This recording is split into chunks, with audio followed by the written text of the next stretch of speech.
Je vous donnerai un cœur nouveau, et je mettrai en vous un esprit nouveau. Ézéchiel chapitre 36, verset 26.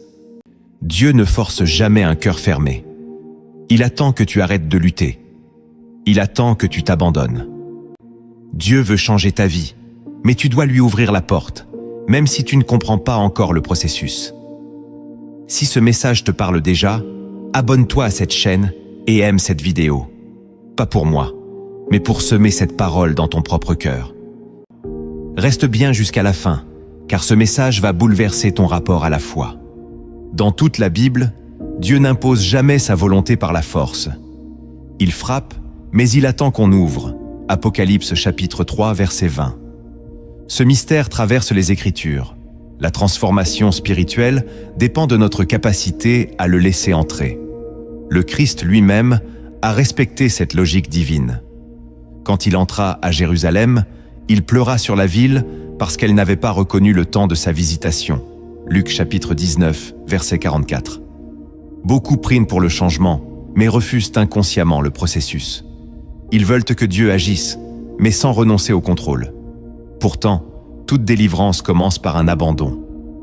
Abraham a dû quitter son pays. Moïse a dû fuir l'Égypte. Pierre a dû lâcher ses filets.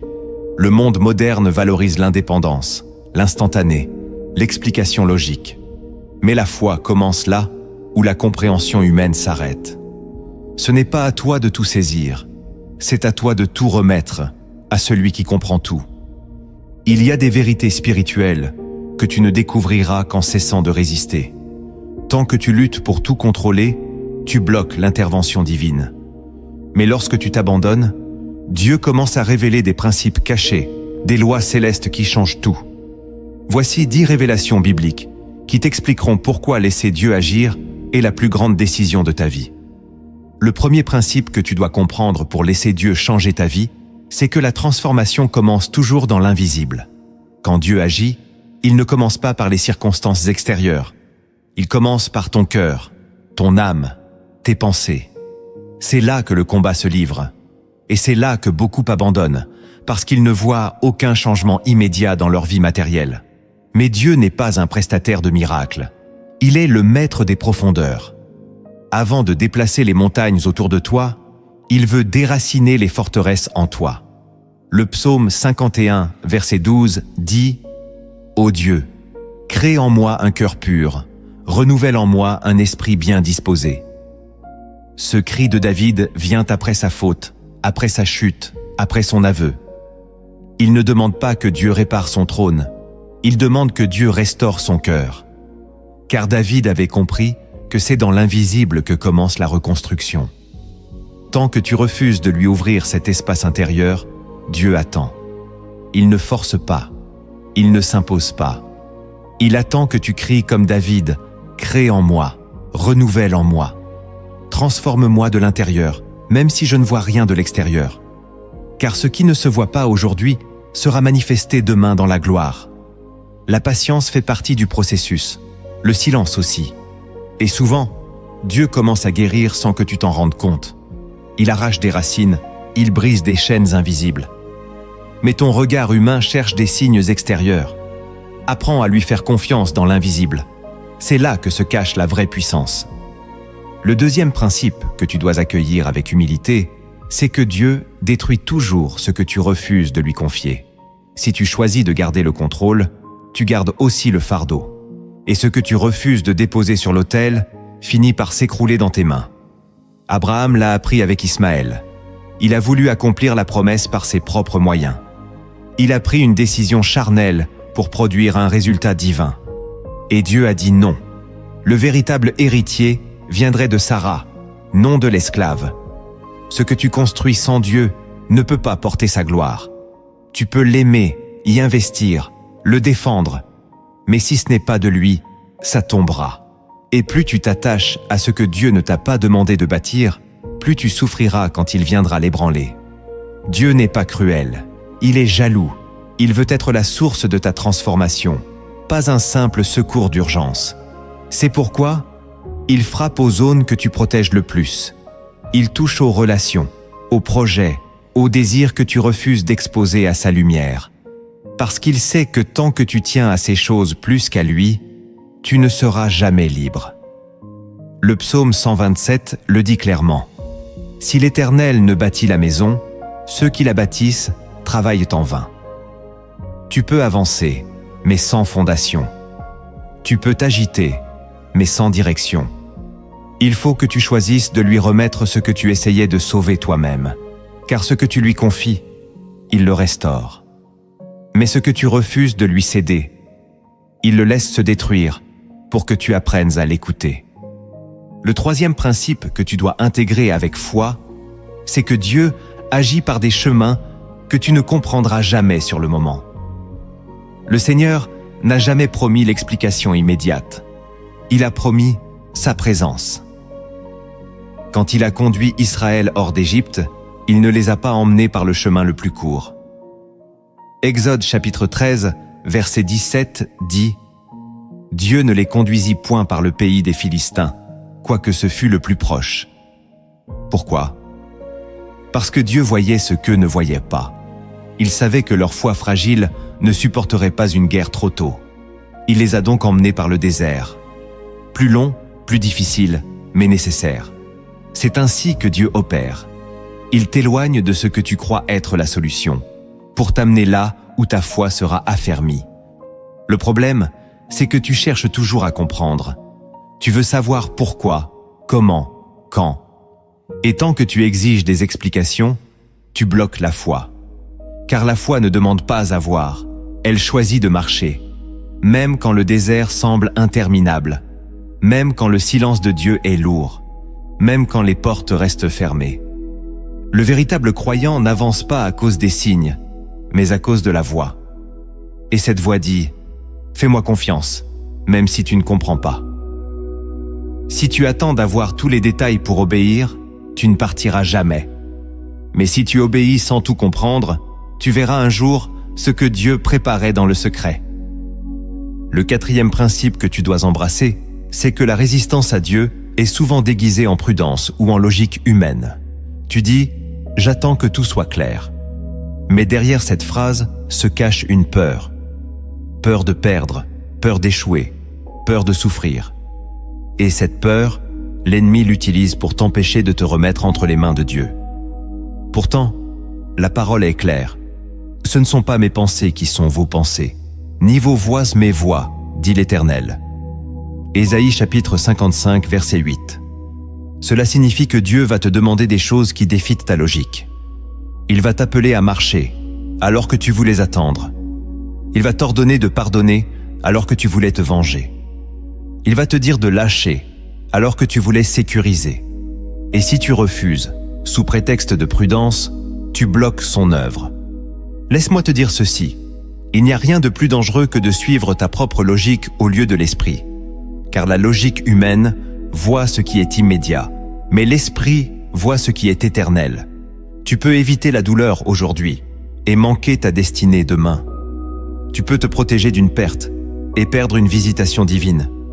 Dieu ne t'appelle pas à comprendre. Il t'appelle à faire confiance. Il ne cherche pas ton intelligence, il cherche ton obéissance. Tant que tu résistes sous des airs raisonnables, tu t'empêches d'entrer dans la dimension de la foi qui transforme.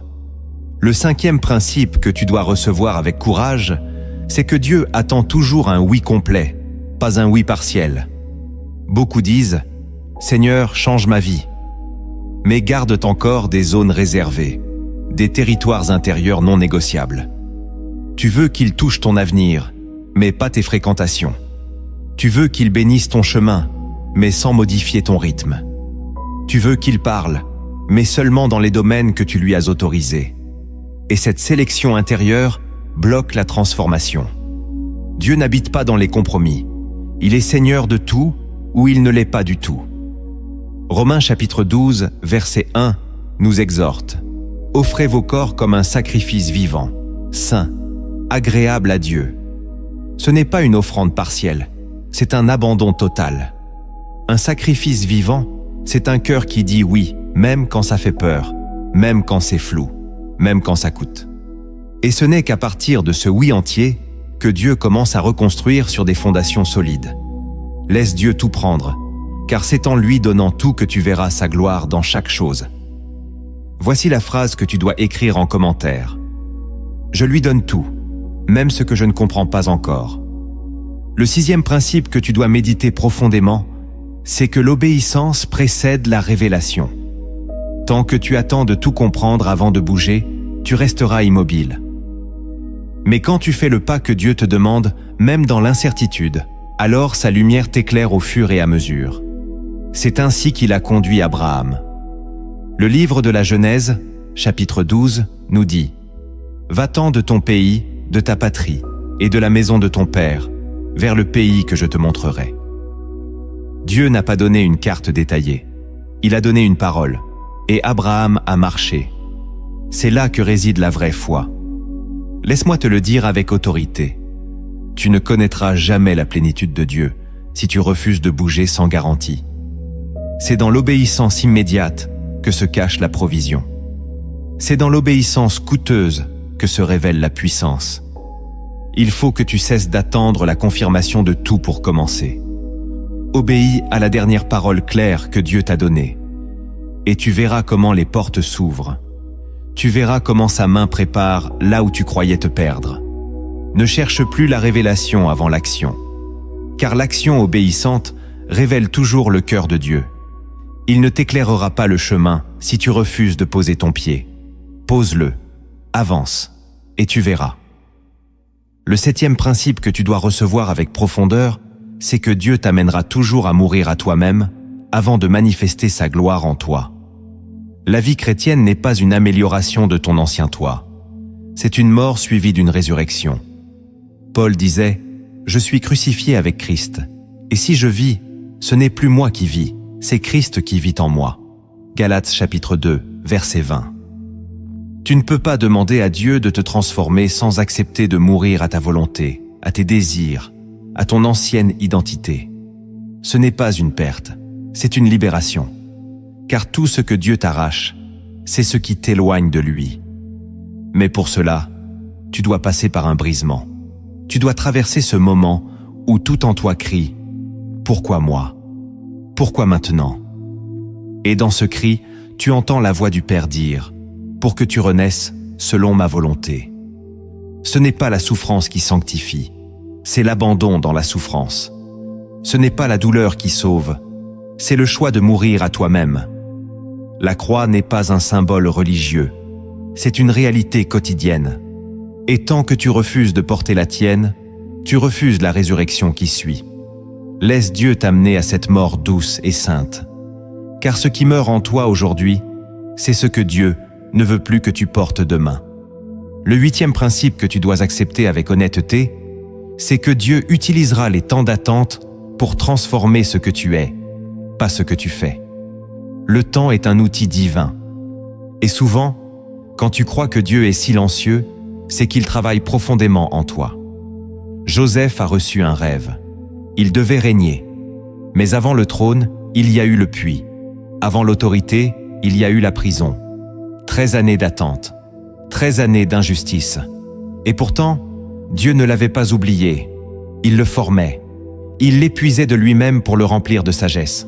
Tu veux que Dieu t'utilise ? Alors accepte que Dieu te façonne. Tu veux sa puissance ? Accepte sa patience. Le psaume 105, verset 19, dit ceci à propos de Joseph. « Jusqu'au temps où s'accomplit ce qu'il avait annoncé, la parole de l'Éternel l'éprouva. » Ce n'est pas l'épreuve qui détruit, c'est ta réaction à l'épreuve qui révèle où tu en es. Dieu permet les silences, les lenteurs, les portes closes, pas pour te punir, mais pour t'ancrer, car une transformation rapide est souvent superficielle. Mais celle qui vient dans l'attente est enracinée. Plus le fondement est profond, plus la gloire peut être élevée. Alors, ne méprise pas ce temps d'attente. Il est sanctifié, il est nécessaire, il est formateur. Laisse Dieu t'y plonger sans murmure, et tu sortiras prêt à porter ce que tu ne pouvais pas encore recevoir. Le 9e principe que tu dois graver dans ton cœur, c'est que Dieu ne te changera jamais sans toucher à ton entourage. La transformation spirituelle n'est pas un processus isolé. Elle a des répercussions sur tout ton environnement. Quand Dieu a appelé Gédéon, il lui a d'abord demandé d'abattre l'autel de Baal dans la maison de son père. Juges, chapitre 6. Pourquoi? Parce qu'on ne peut pas porter une onction nouvelle dans un cadre ancien. Dieu te changera, mais il te demandera aussi de nettoyer ton atmosphère. Des relations devront cesser, des alliances devront être rompues, des habitudes devront mourir, parce que Dieu est saint. Et quand il descend, tout ce qui est impur doit partir. Beaucoup de croyants veulent une vie nouvelle, tout en gardant des influences anciennes. Mais cela crée un conflit intérieur. Tu ne peux pas écouter Dieu tout en fréquentant ce qui offense sa voix. Le Saint-Esprit est sensible. Il ne cohabite pas avec le compromis. C'est pourquoi Dieu t'amène parfois à des séparations douloureuses. Pas pour t'isoler, mais pour te préserver. Ce que tu crois être une perte, c'est souvent une protection. Tu pleures pour ce qui s'éloigne, mais Dieu se réjouit de ce qui arrive. Il t'arrache à ce qui pollue, pour te connecter à ce qui élève. Alors ne t'attache pas à ce que Dieu est en train de déraciner. Dis-lui, fais-le, même si j'ai mal. Car tout ce que tu retiens hors de sa volonté finira par t'empêcher de porter le fruit de sa transformation. Le 10e principe que tu dois sceller dans ton esprit, c'est que la transformation divine produit toujours une mission. Dieu ne change jamais un homme pour qu'il reste assis dans le silence. Il transforme pour envoyer. Il restaure pour équiper. Il renouvelle pour appeler. Regarde Paul, persécuteur devenu apôtre. Regarde Moïse, meurtrier devenu libérateur. Regarde Marie-Madeleine, femme tourmentée devenue témoin de la résurrection. Quand Dieu change une vie, c'est pour qu'elle devienne témoignage. Et ce témoignage doit être vivant. Il doit toucher. Il doit impacter. Tu n'as pas été brisé pour rien. Tu n'as pas souffert en vain. Tout ce que Dieu a transformé en toi devient une semence pour ceux qui t'écouteront. Ne garde pas ton témoignage comme un secret. Ne cache pas ce que Dieu a guéri. Parle, aime, sers. Il y a quelqu'un de l'autre côté de ton obéissance. Quelqu'un qui attend que tu te lèves. Quelqu'un qui a besoin d'entendre ce que toi seul peux dire. Tu croyais que c'était fini, mais en réalité, c'est maintenant que commence le but. Dieu t'a changé pour te confier une mission. Ne la fuis pas. Tu viens d'apprendre comment Dieu transforme une vie, mais il existe des dimensions plus profondes que seuls les cœurs brisés peuvent recevoir. Quand l'orgueil tombe, quand la résistance s'effondre, Dieu murmure des secrets que le monde ne peut comprendre. Voici 10 secrets spirituels que Dieu ne révèle qu'à ceux qui ont accepté d'être brisés pour sa gloire. Le premier secret spirituel que Dieu ne révèle qu'au cœur brisé, c'est que sa présence devient réelle dans l'absence de tout le reste. Tant que tu as des ressources, des appuis, des solutions humaines, tu crois que Dieu est un plus. Mais quand tout s'écroule, quand plus rien ne répond, c'est là que Dieu devient tout. Le roi David l'a compris dans ses fuites, ses pertes, ses trahisons. Il écrit dans le psaume 34, verset 19.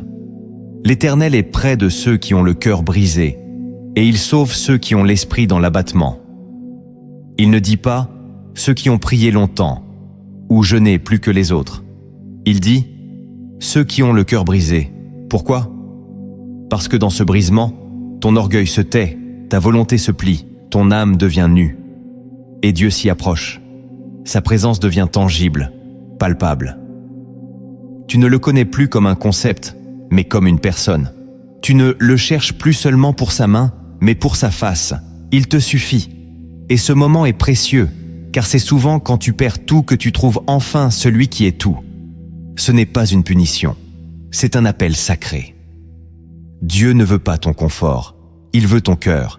Et parfois, il permet les pertes pour te faire revenir à l'essentiel. Lui seul. Le deuxième secret spirituel que Dieu ne révèle qu'au cœur brisé, c'est que la foi la plus pure naît dans l'ombre, pas dans la lumière.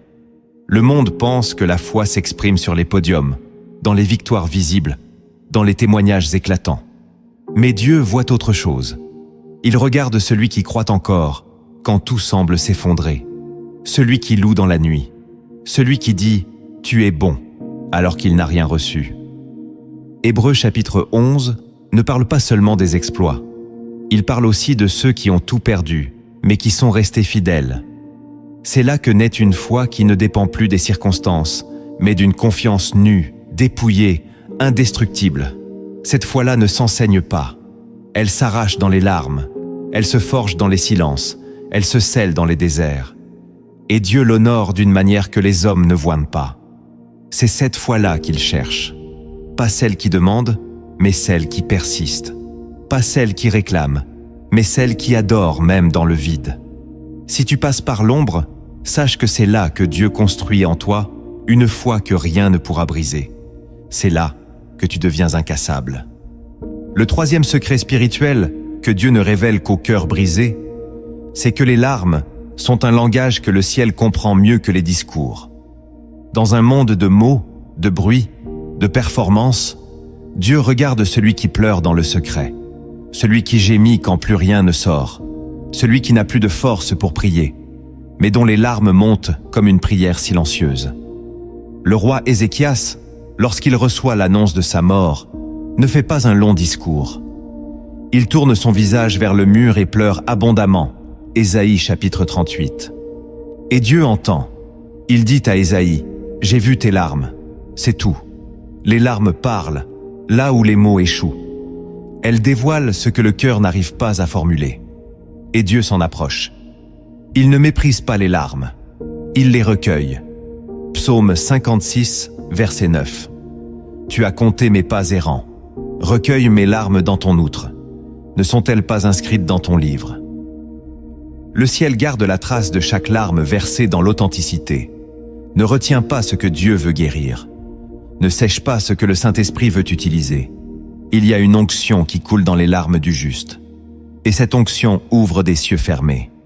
Le quatrième secret spirituel que Dieu ne révèle qu'au cœur brisé, c'est que la vraie liberté ne vient pas quand tu changes de situation, mais quand tu changes de posture intérieure. Beaucoup croient que Dieu agit seulement quand il enlève la souffrance. Mais parfois, Dieu te laisse dans la fournaise pour t'y libérer. Regarde les 3 Hébreux dans le livre de Daniel, chapitre 3. Dieu ne les a pas empêchés d'être jetés dans la fournaise. Il est descendu les rejoindre. Et dans ce feu, ils n'étaient plus liés. Ils marchaient libres. Ce n'est pas la fin de l'épreuve qui marque la victoire. C'est la liberté que tu trouves au cœur même du feu. Tu peux être en prison et libre. Tu peux être malade et rempli de paix. Tu peux être dans le manque, mais vivre dans une adoration authentique. Car la liberté ne dépend pas des chaînes visibles. Elle dépend de ton cœur. Et ce cœur, Dieu le libère souvent dans les endroits les plus sombres. Il ne change pas toujours la saison, mais il te transforme dans la saison. Et quand tu sors, ce n'est plus toi. C'est un homme nouveau, une femme renouvelée. La véritable délivrance commence à l'intérieur. Laisse Dieu briser en toi tout ce qui dépendait du confort pour croire. Et tu verras que même dans le feu, tu peux marcher libre. Le 5e secret spirituel que Dieu ne révèle qu'au cœur brisé, c'est que la plus grande puissance du royaume réside dans l'abandon total. Tant que tu tiens encore à tes plans, à tes forces, à ton image, Dieu attend. Il ne partage pas sa gloire. Mais le jour où tu lâches tout, le ciel descend. Jésus a vécu cela dans le jardin de Gethsémane. Il était rempli de douleur, angoissé jusqu'à la mort. Et là, à genoux, il prononce ces paroles. « Non pas ma volonté, mais la tienne. » Luc chapitre 22, verset 42. Ce moment d'abandon n'est pas une faiblesse. C'est un point de bascule spirituel. C'est là que le ciel agit avec puissance. Tu veux la force? Accepte de fléchir. Tu veux la gloire? Accepte de renoncer. Tu veux l'onction? Accepte de te dépouiller. Dieu utilise ce que l'homme rejette. Et ce que tu abandonnes devient la matière première de ton appel. Il n'y a rien de plus puissant qu'un cœur qui dit « Seigneur, fais ce que tu veux, pas ce que j'avais prévu, pas ce que j'avais rêvé, mais ce que toi, tu veux. » C'est ce genre de prière qui ouvre les cieux, qui fait trembler l'enfer, qui attire l'intervention divine. L'abandon total n'est pas la fin, c'est le commencement de toute vraie transformation. Le 6e secret spirituel que Dieu ne révèle qu'au cœur brisé, c'est que la restauration divine ne ressemble jamais à ce que tu avais imaginé. Dieu ne reconstruit pas à l'identique, il reconstruit en mieux. Mais souvent, Ce mieux est méconnaissable à tes yeux fatigués. Regarde Job. Il a tout perdu, puis tout reçu en double. Mais il n'a pas retrouvé les mêmes enfants. Il a reçu d'autres enfants, d'autres bénédictions, un autre chapitre. Beaucoup de croyants demandent à Dieu de réparer exactement ce qui a été brisé, comme si la restauration signifiait un retour en arrière. Mais Dieu n'est pas nostalgique. Il est créateur. Il ne revient pas sur hier, il construit le demain. Il t'enlève ce que tu croyais essentiel pour te donner ce qui est éternel. Il t'arrache des relations pour t'amener dans des connexions célestes. Il te ferme des portes pour t'ouvrir des royaumes. Et tu pleures aujourd'hui sur ce que tu crois perdu, sans savoir que le Père t'a déjà préparé quelque chose de nouveau, plus grand, plus saint, plus aligné avec ton appel. Il faut que tu acceptes de ne plus t'accrocher à ton ancienne vie. Ce que Dieu veut faire avec toi ne ressemblera pas à ce que tu connaissais. Ce sera meilleur. Mais pour y entrer, tu dois être libre de toute comparaison. Laisse Dieu réécrire ton histoire. Le 7e secret spirituel que Dieu ne révèle qu'au cœur brisé, c'est que la brisure t'ouvre à des dimensions spirituelles que la force ne peut pas atteindre. Tant que tu es fort de toi-même, tu limites l'action du Saint-Esprit. Mais quand tu es à bout, vidé, faible, c'est là que Dieu entre en scène. Paul en témoigne dans 2 Corinthiens chapitre 12. Il supplie Dieu de retirer une épreuve.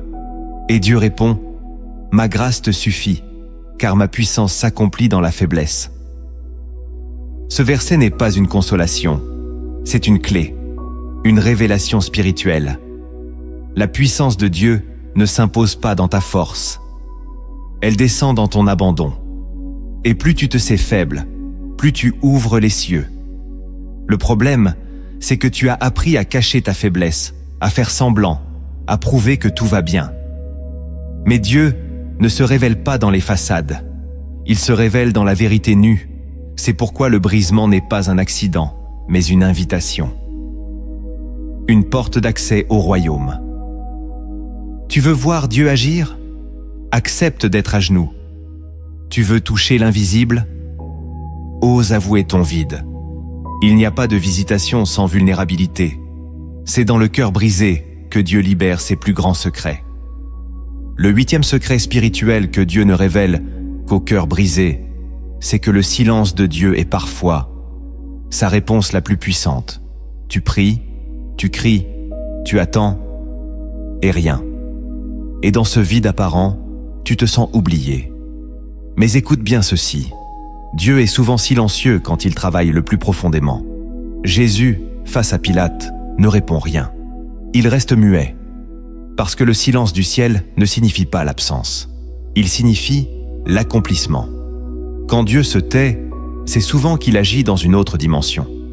Il ne répond pas à tes mots. Il répond à ton cœur. Et parfois, ton cœur a besoin de silence pour guérir. Si Dieu parlait à chaque instant, tu ne saurais plus l'écouter. Alors il se tait. Non pas pour te blesser, mais pour t'apprendre à faire confiance. Pour t'enseigner l'adoration sans réponse, la foi sans consolation. Le silence est une école. Il forme des adorateurs profonds, des guerriers stables, des fils matures. C'est dans le silence que l'or se purifie. Si tu traverses ce moment où Dieu semble absent, ne panique pas. Ne doute pas de sa fidélité. Il est là. Il te regarde. Il t'aime. Et son silence prépare une réponse plus grande que ta demande. Le 9e secret spirituel que Dieu ne révèle qu'au cœur brisé, c'est que les cicatrices deviennent des armes dans le combat spirituel. Ce que tu as vécu, ce que tu as pleuré, ce que tu as cru ne jamais surmonter, devient un témoignage vivant contre les ténèbres. L'ennemi voulait te briser pour te faire taire. Mais Dieu a permis ce brisement pour faire de toi un témoin. L'Apocalypse chapitre 12, verset 11, dit « Ils l'ont vaincu à cause du sang de l'agneau et à cause de la parole de leur témoignage. » Ce n'est pas ta force qui effraie l'enfer, c'est ton témoignage. C'est ce que tu as traversé et dont tu es sorti plus fort, plus pur, plus stable. Chaque cicatrice te rappelle que tu as survécu, que Dieu t'a relevé, que sa grâce t'a couvert. Ne cache pas tes blessures, montre-les comme des preuves de sa fidélité. Il y a quelqu'un qui souffre en silence et qui attend ton témoignage pour croire. Ce que tu as enduré a un but plus grand que ta survie. C'est une arme, une flamme, une voie que le diable ne pourra jamais faire taire. Ce que tu as traversé n'était pas une fin, c'était un mandat. Le 10e secret spirituel que Dieu ne révèle qu'au cœur brisé, c'est que tu n'étais jamais seul, même dans tes moments les plus sombres. Tu croyais que personne ne voyait, que personne ne comprenait, que même Dieu s'était détourné. Mais aujourd'hui, le ciel te dit, j'étais là. J'ai vu tes nuits, j'ai recueilli tes soupirs. J'ai entouré ton lit de ma présence quand tu croyais t'écrouler. Dieu n'est pas absent dans la douleur. Il est silencieux, mais proche. Il ne retire pas sa main. Il la cache pour que tu apprennes à chercher sa face.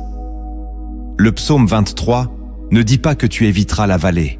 Il dit « Quand je marche dans la vallée de l'ombre de la mort, je ne crains aucun mal, car tu es avec moi. » Ce tu es sacré. Il est la preuve que Dieu n'est jamais loin. Et même si tu ne le sentais pas, il était là, pour te protéger, pour te former, pour t'amener ici, à ce moment, où tu entends ces mots, où tu réalises qu'il ne t'a jamais abandonné. Et parce que tu le comprends aujourd'hui, partage cette vidéo à quelqu'un qui pense être seul dans son combat. Car ce message pourrait devenir pour lui ce que toi-même tu aurais aimé entendre dans ta nuit. Tu as entendu la parole, tu as reçu les révélations, mais maintenant Dieu t'appelle à marcher. Car ce que tu sais ne portera du fruit que si tu l'appliques.